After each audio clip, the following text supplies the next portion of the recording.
I believe today that there are many of you in your life right now where God is wanting to invite you into something big, something special, something powerful, something that is a part of his plan for your life, but it is absolutely scary. And it's causing you to second guess. It's causing you to hesitate. It's causing you to get to the ledge and go, nah, I don't know if I want to do this. Some of you, I believe right now, you're faced with something that is a part of God's plan for your life, but you're gonna have to step afraid. You're gonna have to do it while being afraid, scared. I don't know what that is, and I don't know how practical it breaks down for you, but I wanna say this to you. There's new levels and God opportunities in front of you, but you cannot allow fear to stop you from pursuing them.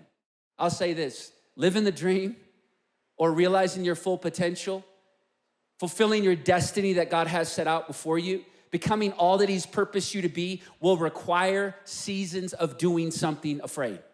It's just the reality of God's plan for your life. Look at Abraham, look at Moses, look at Mary, look at anyone that God invited to do something special. They had to do something afraid, something that didn't make sense. They had to take a step. Look at your pastors, Pastor Sean and Jill. This house was built on someone having the faith and courage to take a scary step.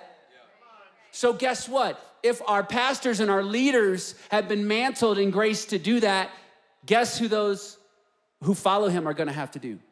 Take scary steps. There's a grace on this church for believers to do things afraid, to take steps. God is gonna want to invite you to an adventure that he's going to be a part of, to trust the instructor, that he is gonna lead, that he is going to guide, and that he is going to provide. Here's my question. I wonder how many of you are seeing closed doors around things that God has designed for you to receive, to experience. But you see closed doors, so you stop, and in fear, you turn and walk away. Or you see things that are in front of you. God's put a desire, a dream, something in you, and you see it, but you see that the doors are closed, and there's so many unknowns, there's so many things, you let fear overtake you.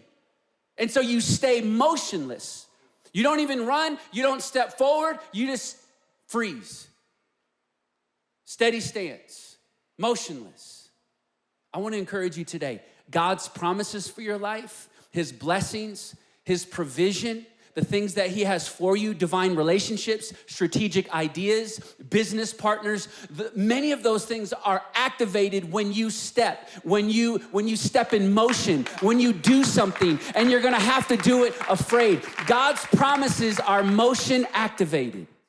Friends, when you come up short in your life, which will often be when you step out afraid, you will have deficiencies. You will see the gap. God will always provide a tree for you. He will always provide a tree. Relationships, divine opportunities, divine appointments, ideas, strategies. God will always provide a tree. Long before you had a problem, God had a solution. He is just looking for you to step. I mean, think about it. When you think about Zacchaeus' story here, long before Zacchaeus was born, or even a thought on his mommy and daddy's mind, God had planted a tree for him. Sycamore trees take a long time to grow.